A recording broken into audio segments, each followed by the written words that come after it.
السلام علیکم ورحمۃ اللہ وبرکاتہ۔ بسم اللہ الرحمن الرحیم، الحمدللہ والصلاة والسلام علی رسول اللہ، اما بعد فاعوذ باللہ من الشیطان الرجیم، بسم اللہ الرحمن الرحیم۔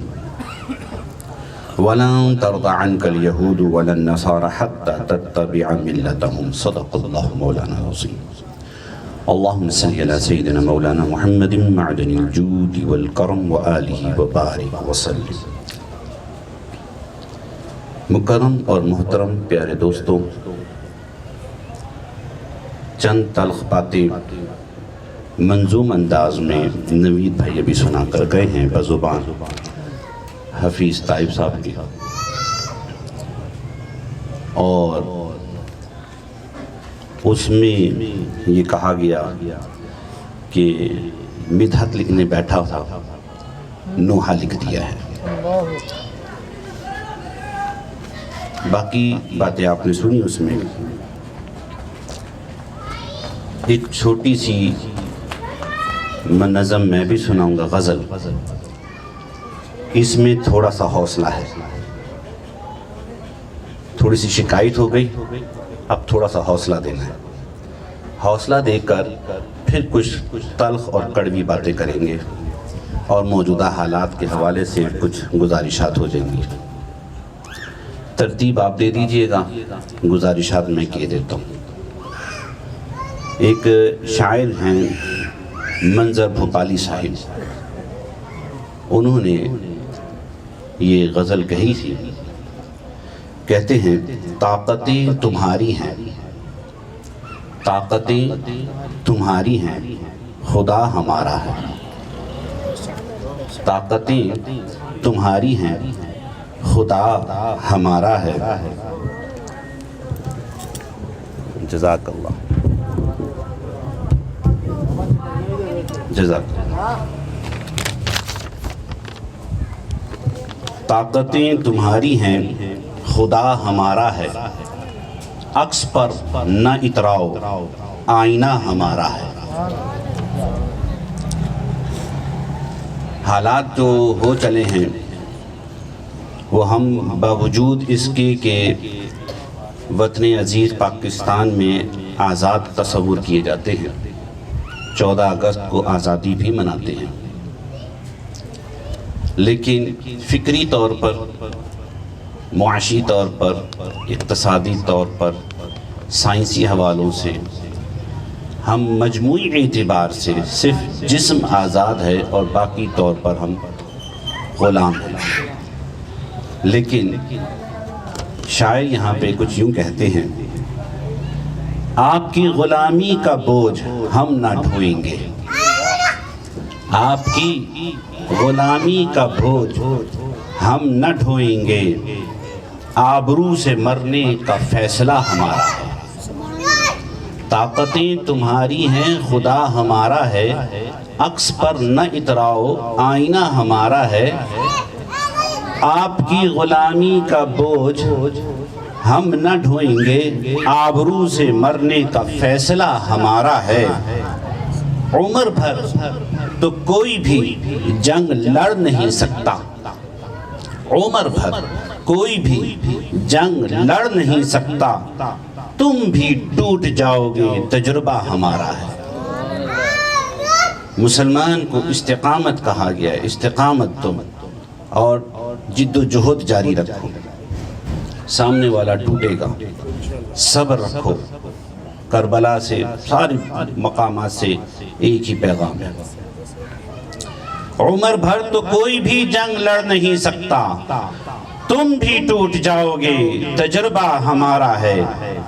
اور بہت ہی خوبصورت بات، اپنی رہنمائی پر اب غرور مت کرنا، تم بڑے لاڈلے ہو، ہم لاڈلے ہیں، کہتے ہم لاڈلے ہیں، کہہ رہے ہیں اپنی رہنمائی پر اب غرور مت کرنا، آپ سے بہت آگے نقش پا ہمارا ہے۔ لیکن یہ مصرع پہلے بھی سنی، یہ چوٹ مارے گا، بعد میں پھر امید دلائے گا۔ کہتے ہیں غیرتی جہاد غیرت جہاد اپنی زخم کھا کے جاگے گی، غیرت جہاد اپنی زخم کھا کے جاگے گی، پہلا وار تم کر لو دوسرا ہمارا، تمہارا نمبر ہاتھ اب ہمارا نمبر ہے۔ عزیزان مکرم، یہ منظر بھوپالی صاحب نے موجودہ حالات کی ایک عکاسی سمجھ لیجئے منظوم کر دی اور میں نے اس کو نقل کر دیا۔ میں نے آپ سے کہا کہ اس کے بعد جو ہم نے پیچھے ایک تلخ حقیقت موجودہ حالات کی سنی کہ ہم نے تو کام رکھا فقط اذکار سے اور تیری تعلیمات کو اپنائی، اغیار نے اپنا لی، تو یہ ایک تلخ حقیقت تھی ہے، ہم اس کو تسلیم کرتے ہیں کہ ہم میں کمزوریاں ہیں، لیکن یہاں پر یہ کہا جا رہا ہے کہ ابھی مایوسی نہیں ہے، مایوس نہ ہو۔ اس کی وجہ بہت ساری ہیں لیکن میں ان کی طرف نہیں جاؤں گا، میں صرف آپ کو چند توجہات دلاؤں گا۔ سوال یہ ہے کہ دیکھیے انسان سب سے جھوٹ بول سکتا ہے، لیکن کیا اپنے آپ سے بھی جھوٹ بول سکتا ہے؟ تو اس کا جواب ہے کہ جی نہیں، انسان اپنے آپ سے تو جھوٹ نہیں بول سکتا۔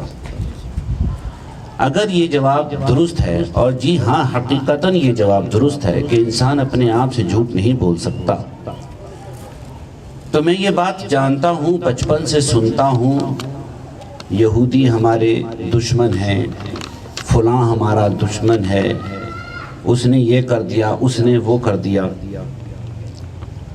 سوال یہ آتا ہے، میں بچپن سے مسئلہ فلسطین بھی سنتا آ رہا، آج 70 برس کے قریب ہو گیا۔ یہ تو اللہ رب العزت کا ایک نظام ہے، نظام یہ ہے کہ وہ اللہ تعالیٰ بیماری سے پہلے علاج بھیجتا ہے، یہ ہمارا ایمان عقیدہ بھی ہے، تجربہ بھی ہے، بیماری سے پہلے علاج۔ اگر اسرائیل بیماری ہے تو پاکستان علاج ہے، وہ 48 میں آتا ہے تو پاکستان 47 میں آ گیا تھا۔ یہ ایک ہمارے پاس امید موجود ہے، علاج موجود ہے، اس علاج کو سنبھال کر طریقے سے برتنا ہے۔ سوال یہاں پر یہ ہے جو ہم بچپن سے پڑھتے آ رہے ہیں، مسئلہ فلسطین 10 نمبر کا نوٹ بھی لکھتے ہیں، یہ ہے کیا؟ ہم میں سے کتنوں کو معلوم ہے فلسطین کیا ہے؟ ہم میں سے کتنوں کو معلوم ہے اسرائیل کسے کہتے ہیں؟ موجودہ اسرائیل کیا ہے اور گریٹر اسرائیل کا کیا کانسیپٹ ہے؟ وہ کیا چاہتا ہے؟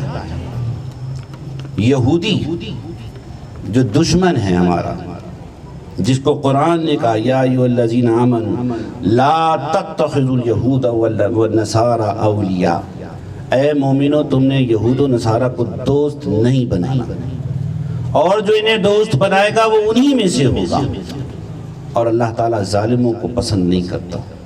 دو ٹوک بات کی اللہ تعالیٰ نے، تم نے دوست نہیں بنانا، یہ دوست بن نہیں سکتے، آپ دوستی کا ہاتھ ملاتے رہیں، وہ ملا لیں گے پیچھے سے پھر چھڑا۔ کیوں؟ قرآن مجید یہ بات واضح کر چکا جو میں خطبے میں آیت پڑھ کر گیا سورہ بقرہ کی، وَلَن تَرْضَ عَنْكَ الْيَهُودُ وَلَا النَّصَارَى حَتَّى تَتَّبِعَ مِلَّتَهُمْ، یہودی ہوں یا عیسائی ہوں یہ تم سے کبھی راضی نہیں ہو سکتے یہاں تک کہ تم ان کا دین اپناؤ، ان کا دین اپنا لو تو تم سے راضی ہے۔ مسلمان رہ کر تم ان کے ساتھ کبھی بھی ان کے دل میں جگہ بنا ہی نہیں سکتے۔ اور یہ کون کہہ رہا ہے؟ اللہ کی کتاب لا ریب کہہ رہی ہے۔ اور یہاں پہ آپ یہ بات ذہن میں رکھیے، میں چونکہ مدرس مزاج کا آدمی ہوں، جہاں پر بھی آپ دیکھیں نا لام زبر نون لن، اس کا معنی ہوتا ہے ہرگز نہیں، یہ کام کبھی نہیں ہو سکتا، ٹھیک ہے جناب؟ تو کیا فرمایا وَلَن تَرْضَىٰ، کبھی راضی نہیں ہوں گے. اللہ کی کتابیں لا رہے، کوئی ایسا موقع آئے گا ہی نہیں کہ وہ راضی ہو. تو ہم کس سے دوستی کر رہے ہیں؟ بہرحال پھر واپس سوال پہ جاتا ہوں. سوال میرا یہ ہے، اپنے آپ سے لے کر اپنوں تک، ہم اسرائیل کے بارے میں کیا جانتے ہیں؟ اسرائیل کے شہر کون کون سے ہیں؟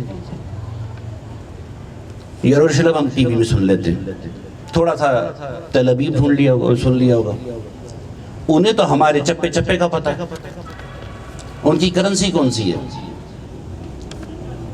ان کے مذہبی تہوار کون سے ہیں، وہ سر پہ جو ٹوپی پہنتے ہیں اس کا کیا مقصد ہے، وہ دیوار کو یوں یوں یوں یوں ٹکرے مار رہے ہیں، کیا ہے وہ؟ ان کے مقدس مقامات کون سے ہیں، ان کے مقدس تہوار کون سے ہیں؟ ہمارا تو ان کو سب پتہ ہے، ہمیں ان کا کیا پتہ ہے؟ سوالیہ نشان ہے. جب ہمیں دشمن سے تعارف ہی نہیں ہے، ہم اس سے دفاع کی باتیں کیسے کر سکتے ہیں؟ ہم اس کو پہچانتے ہی نہیں ہیں تو ہم اس سے بچیں گے کیسے؟ وہ تو میرے گھر تک کی خبریں جانتا ہے اور مجھے اس کی حدود و اربا بھی نہیں معلوم، مجھے کچھ نہیں معلوم. میں حیران ہوتا ہوں کبھی کبھی کہ ان کا طریقہ اور اپنا طریقہ. میں گزشتہ روز ایک ڈاکومنٹری پہلے دیکھ رہا تھا، پھر وہ مجھے لکھی بھی مل گئی ہے اس کی تحریر. ایک حیران کن بات یہ دیکھیے حضرت، پیچھے جو ابھی شعر پڑھا گیا کہ ہم نے رکھا کام فقط اذکار سے اور تیرے طریقے اپنائے اغیار نے. پیارے آقا صلی اللہ علیہ وسلم نے ہمیں کیا تعلیم کی ہے؟ وہاں جو بچہ پیدا ہوتا ہے، میں حیران ہوا حضرت اس بات کو پڑھ کر، اپنے اور ان کے طریقے میں. اب ہم مسلمان ہیں، میں کہہ کے جا چکا ہوں، طاقتیں تمہاری ہیں، خدا ہمارا، کہتے ہیں، یہ کہہ دیا ہم نے. اور انہوں نے یہ کہا بھی ہے کہ اگر ہم چاہیں گریٹر اسرائیل بنانا تو وہ اسرائیل چاہتا کیا ہے؟ ایک سوال ہے نہیں، کیوں فلسطین میں یہ ظلم کر رہا ہے؟ ہم نے کبھی سوچا؟ خبروں میں سن لیا، احتجاج میں شرکت کر لی، یہودی مرد آباد، عیسائی مرد آباد، چل میرے بھیا، ختم کہانی. ہمیں مقصد پتہ ہی نہیں تھا. اب مقصد جب پتہ نہیں تھا تو وہ روح اندر نہیں آئی، وہ جد و جہد نہیں آئی. میں اپنے بچوں کو نہیں بتا پایا کہ فلسطین کی اہمیت کیا ہے، سوائے اس کے کہ وہاں ایک نماز پڑھ دو اتنی رکعتوں کا ثواب ملتا ہے. اس کے علاوہ کوئی ہم نے بتایا کہ بھئی مسجد اقصیٰ میں جا کر فلسطین پورا نہیں، فلسطین پورا نہیں. یہ وہ سرزمین جو انبیاء کی سرزمین ہے، جہاں ابراہیم علیہ السلام آتے ہیں، جہاں موسیٰ علیہ السلام آتے ہیں، جہاں زکریا کی محراب ہے، جہاں داؤد علیہ السلام کا ہے، جہاں لوط علیہ السلام کا سلسلہ ہے، جہاں سرکار دو جہاں صلی اللہ علیہ وسلم کو معراج کرا کر پہنچایا گیا اور جنہوں نے حضرات انبیاء کے اجتماع کی امامت بھی کرائی. کتنی اہمیت ہے یہ فلسطین کا پورا علاقہ. اب اسرائیل بن گیا تو پھر باقی فلسطینی کیوں مار رہا ہے؟ کیوں؟ اس لیے کہ وہ صرف اسرائیل نہیں چاہتا، وہ گریٹر اسرائیل چاہتا ہے.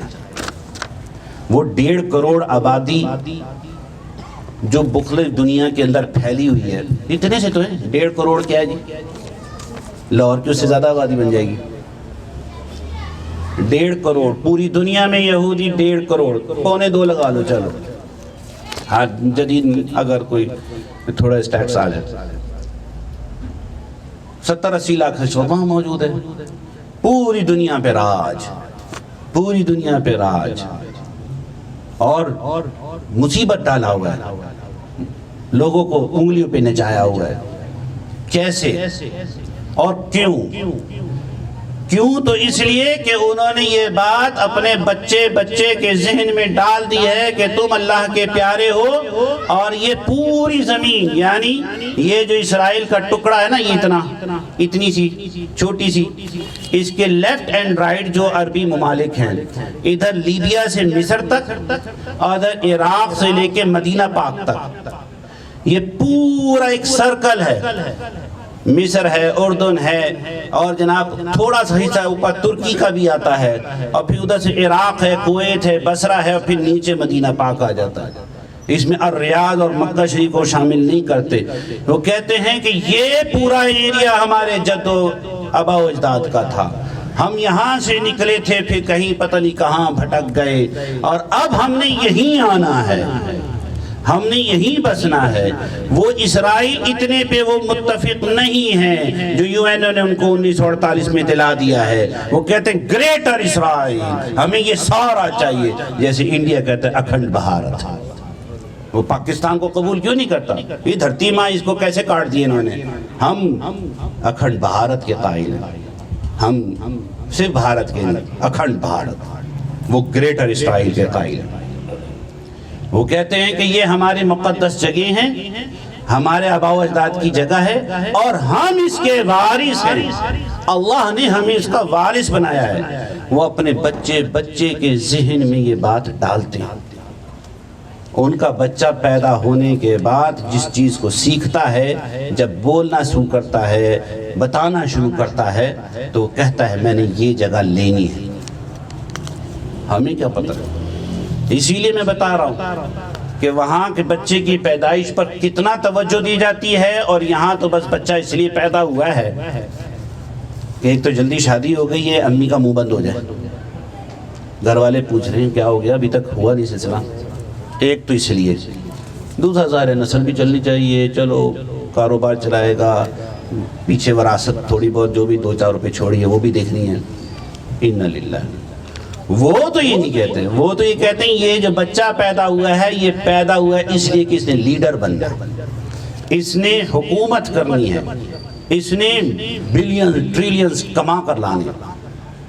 یہاں پر حکومت سند ملتی ہے نا، پروفیسر صاحب تشریف فرمائیں، باقاعدہ تعلیمی شعبے سے براہ راست وابستہ ہیں۔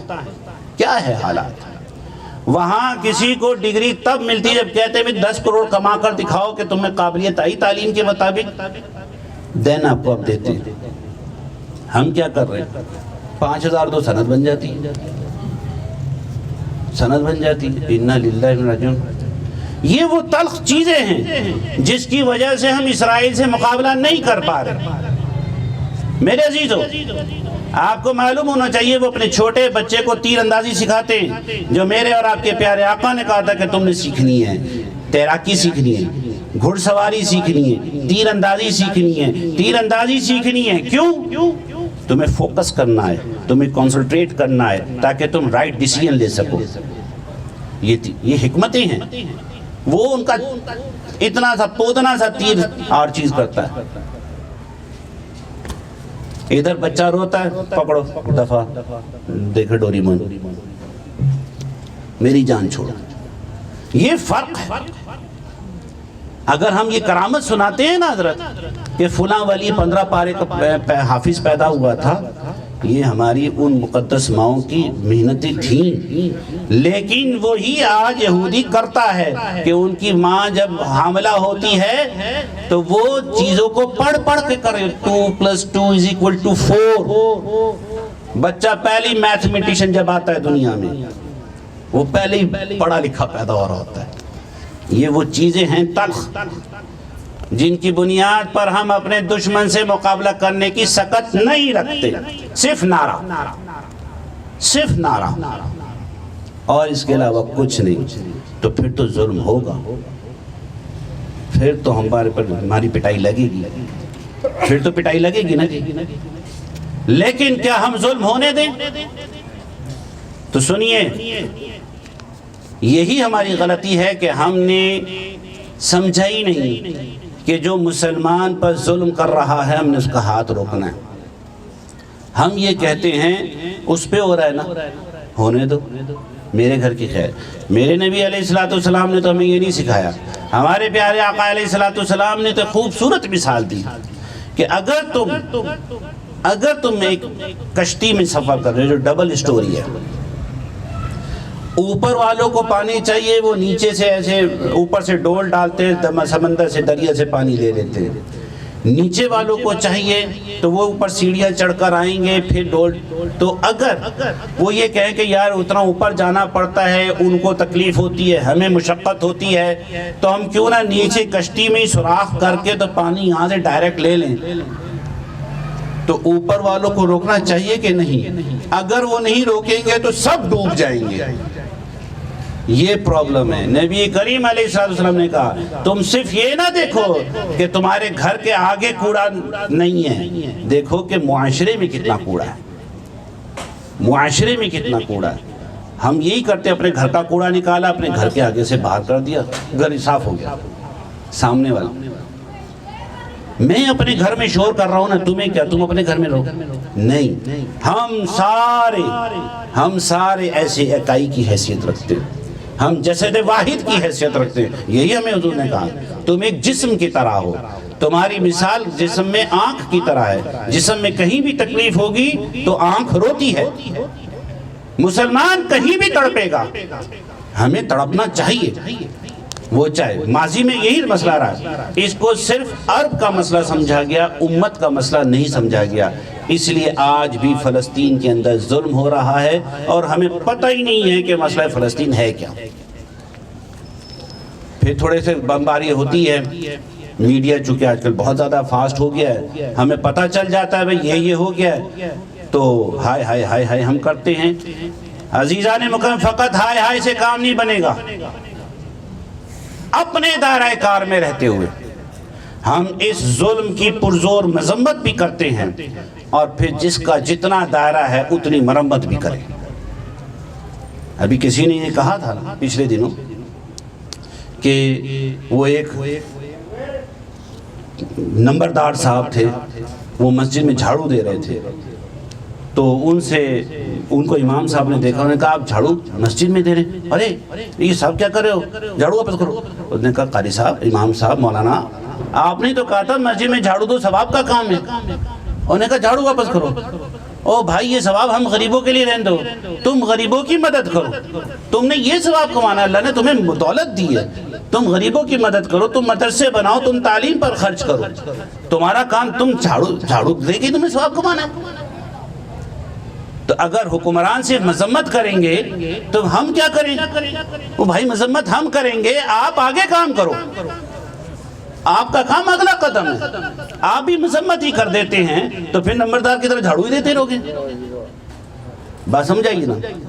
ہم نے ظلم کے خلاف خاموش نہیں رہنا, ہماری جد و جہد جاری رہے گی. صلاح الدین ایوبی نے اپنے حصے کا کام کیا ہے. آج ہم یہ کہتے ہیں کہ صلاح الدین کو آواز دو, صلاح الدین کام کر کے جا چکا. ہمیں کس نے روکا ہے ہم صلاح الدین نہ بنے؟ ہمیں صلاح الدین بننے سے کسی نے روکا ہے؟ کسی نے نہیں روکا. تو ہم کیوں نہیں بنتے صلاح الدین ایوبی؟ تمہیں کسی نے نیکی کرنے سے روکا ہے؟ ہم بھی نیکی کریں, آپ بھی نیکی کریں. ہم بھی اپنے بچوں کو سکھاؤ آزادی کیا ہے, اپنے بچوں کو بتاؤ فلسطین کیا ہے, اپنے بچوں کو بتاؤ دشمن کسے کہتے ہیں, اپنے بچوں کو پوچھیں یا نہ پوچھیں, یہ ارض مقدس ہماری ہے. یہ جو گولڈن قسم کا سنہرا وہ گنبد نظر آتا ہے, اگلا ٹارگٹ تو یہی ہے. وہ تو اپنے مرحلہ وار چل رہے ہیں, انہوں نے 4 طریقوں سے کام چلانا تھا. جو پہلا کام کیا کیا انہوں نے, جنگ عظیم کرو.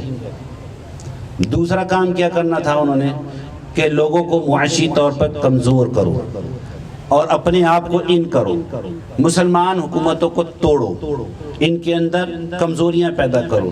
اور تھرڈ ٹیمپل, وہ جو دیوار ہے نا جس کے آگے وہ کھڑے ہو کے یوں یوں یوں کرتے ہیں, وہ جو دکھاتے ہیں, وہ جو مسجد اقصیٰ ہے نا, یہ پورا ایک چکور سا ایریا ہے, چکور سا ایریا ہے.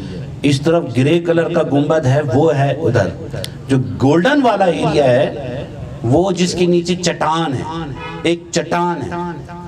وہ چاہتے یہ ہیں کہ اس کو گرا دیا جائے، یہاں پھر ہیکل سلیمانی قائم کیا جائے، ایک اور تھرڈ ٹیمپل وہ تعمیر کیا جائے، اور اس کی حیثیت ان کے لیے کیا ہے جو ہمارے لیے خانہ کعبہ کی، جو ہمارا خانہ کعبہ ہے ان کا خانہ کعبہ وہ ہیکل سلیمانی ہے۔ اور پھر آخری ان کا کام کیا ہے، وہ جو برطانیہ میں شاہی کرسی کے نیچے جو پتھر رکھا ہوا ہے، وہ پتھر کیا ہے، اس کی تاریخی حیثیت کیا ہے، یہ بھی شاید آپ کو معلوم ہو یا نہ معلوم ہو۔ سیدنا داؤد علیہ السلام کی جس پتھر پہ کھڑے ہو کر تاج پوشی کی گئی تھی، وہ آج شاہی کرسی برطانیہ کے نیچے ہے، اس پتھر کو لا کر اس تھرڈ ٹیمپل کے اندر فٹ کرنا، اس کا مقصد کیا ہے؟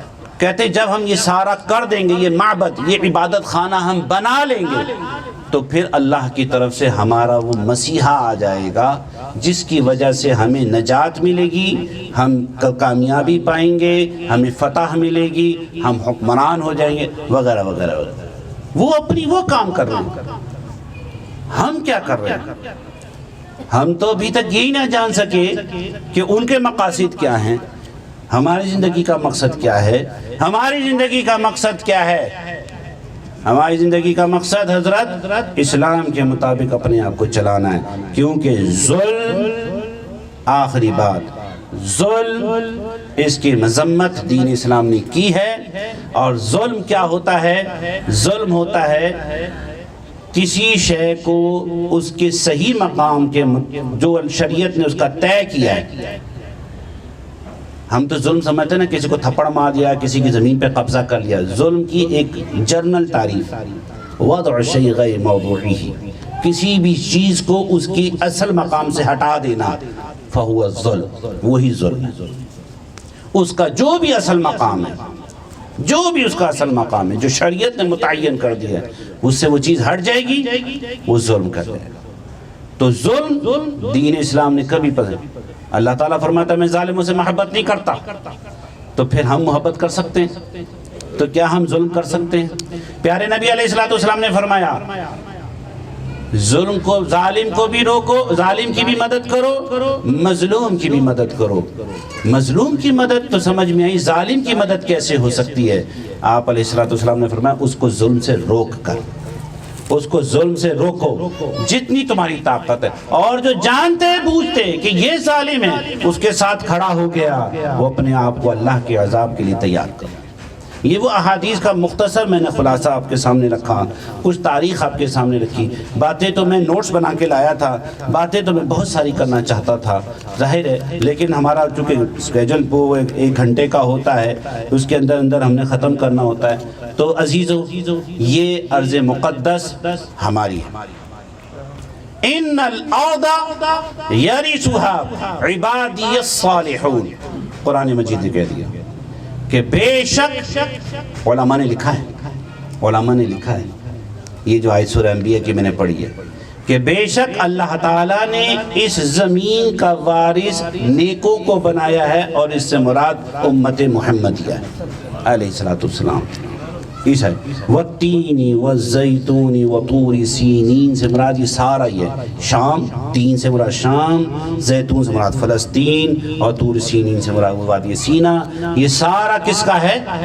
آپ کا اور ہمارا ہے، جس پر مسلمان رہتے ہیں، جس پر مسلمان رہتے ہیں ان کو جبری نسل کشی کر کے، بمباری کر کے ان کی نسل کشی کی جا رہی ہے، اور یہ ظلم ہو رہا ہے، اور ہمیں ظلم کی پرزور مذمت کرتے ہیں نا جی، خالی